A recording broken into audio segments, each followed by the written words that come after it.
nataka kuwaonesha jinsi gani ya kukasti au kuzimuldi au kuzimimina zege hizi muldi zetu ili tukaweze kutest. Kuna utaratibu, sio kwamba tu ukifika na zege lako unalichukua tu zege unamimina humu, hapana. Linawekwa kwa layer hizo tatu. Kwa tutaanza na layer ya kwanza. Utaweka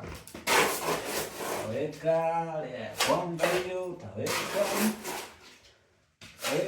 chafika sehemu fulani, unachukua hii rod, tunaiita ni chuma fulani special kwa ajili ya kufanya compaction. Utahesabu dozi zako 35. 2 4 5 6 7 8 9 10, kuna wale mna 3 4 5